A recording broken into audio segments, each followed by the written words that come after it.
आप सबको जय मसीह की। आज मैं आपके साथ प्रभु के वचन से एक आयत पढ़ना चाहता हूँ। पहले राजाओं का किताब 17वीं अध्याय उसका पहली आयत, 1 किंग्स चैप्टर 17 वर्स 1। तिशबी एलिया जो गिलाद के परदेशियों में से था, उसने आहाब से कहा, इस्राएल का परमेश्वर यहोवा जिसके सम्मुख में उपस्थित रहता हूँ, उसके जीवन की शपथ इन वर्षों में मेरे बिना कहे ना तो मेह बरसेगा और ना ओस पड़ेगी। एलिया भविष्यवक्ता जो बाद में बहुत मशहूर हुए थे और आज भी हम उनके द्वारा किए गए कामों के बारे में पढ़ते हैं, वो व्यक्ति का शुरुआत का परिचय इधर दिया है। उनका परिचय क्या है? वे एक परदेसी बनकर तिशबी नाम के जगह में रहने वाला व्यक्ति थे। परदेसी शब्द जब आप सुनते हैं तो आपको मालूम है कि अपने जगह को, अपने घर बार को, अपने कुटुंबियों को, अपने दोस्तों को, सबको छोड़कर कुछ हालात के वजह से दूसरे जगह में जाकर रहना होता है। कभी कभी ये नौकरी के लिए हो सकता है, कभी कभी अपने खुद के जगह में कुछ परेशानी हुआ इसलिए सब छोड़ के भागना पड़ा, ये भी हो सकता है।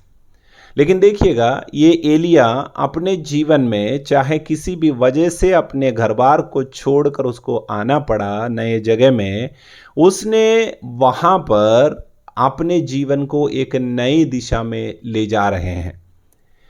उसके काम क्या हैं, उसके जीवन को वो कैसे हैंडल कर रहे हैं, ये सब हमें पढ़ने के लिए नहीं मिलता।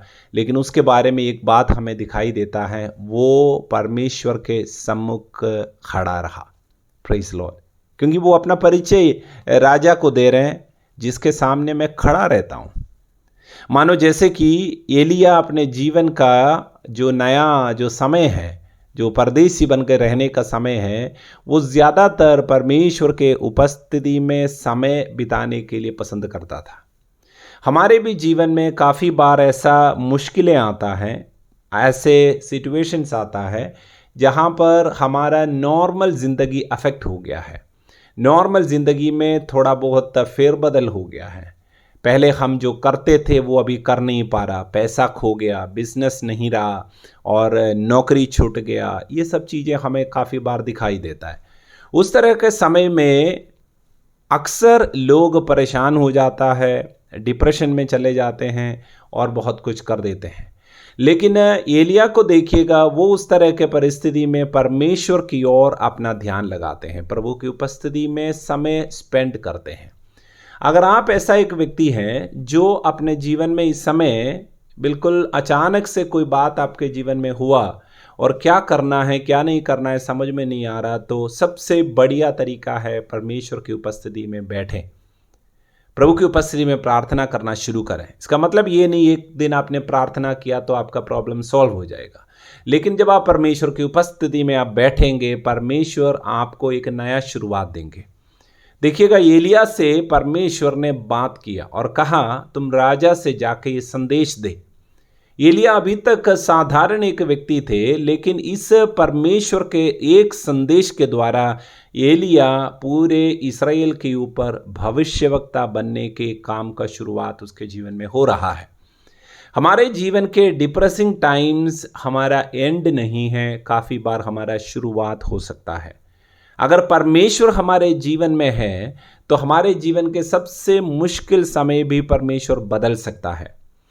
शायद आपके जीवन में इतना ज़्यादा कोई परेशानी नहीं चल रहा होगा, लेकिन आज ये समझ लीजिए, आज के इस दिन में अगर आपके सामने चुनौती आता है तो समझ लीजिए बस परमेश्वर की ओर देखना है, परमेश्वर को पुकारना है। प्रभु, मैं नहीं जानता मुझे क्या करना है।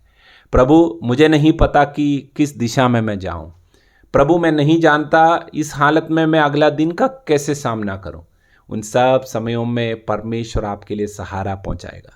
कभी कभी तुरंत परमेश्वर आपके ऊपर आपके लिए रास्ता खोलेंगे, कभी कभी परमेश्वर आपके लिए कुछ दिनों के बाद, लेकिन और भी कुछ ऐसा समय है जहां पर परमेश्वर आपके अंदर एक बदलाव लाने के लिए कुछ काम करेंगे। प्रभु आपसे अपने वचन से बात करेंगे, या जीवन के परिस्थिति में प्रभु आपके साथ खड़े रहेंगे और उस परिस्थिति के द्वारा आपके जीवन में बहुत बड़ा एक बदलाव होने लगेगा। मैं आज विश्वास करता हूं आपके जीवन के कोई भी परिस्थिति हो, प्रभु आपके साथ है। मैं आपके साथ प्रार्थना करना चाहता हूं। खुदावन परमेश्वर, मेरी आवाज़ को सुनने वाले इस व्यक्ति के लिए मैं दुआ करता हूं। आपके वचन के लिए धन्यवाद करते हैं प्रभु। ये वचन जो हमारे पास आया एलिया के बारे में, जो परदेसी बनकर रहने के बावजूद परमेश्वर की ओर देखा और उसके जीवन में उसको एक ब्रेक थ्रू मिला, एक नया शुरुआत मिला। परमेश्वर ने उसके डेस्टिनी को, उसके भविष्य को बदल दिया। प्रभु यीशु के नाम में आपके भी जीवन के अंदर आज वो अद्भुत कार्य होने लगे। यीशु के नाम में आज आपके भी जीवन के अंदर एक नया शुरुआत का समय होने पाए। आप परेशानियों के सामने, चुनौतियों के सामने डर के, भयभीत होकर बैठे हैं, तो प्रभु आपको कहते हैं आप मेरे पास आए, मैं तुम्हें सांत्वना दूंगा, मैं तुम्हारे लिए नया मार्ग खोलूंगा। यीशु मसीह नासरी के नाम में हमारे ऊपर प्रभु के आशीषों को डिक्लेयर करते हैं। हर एक मुश्किलें एक नया शुरुआत हो सकता है, हर एक चुनौती एक नया रास्ता खुल सकता है। यीशु के नाम में ऐसा ही आज आपके जीवन में होने लगे। यीशु मसीह नासरी के नाम में आमीन।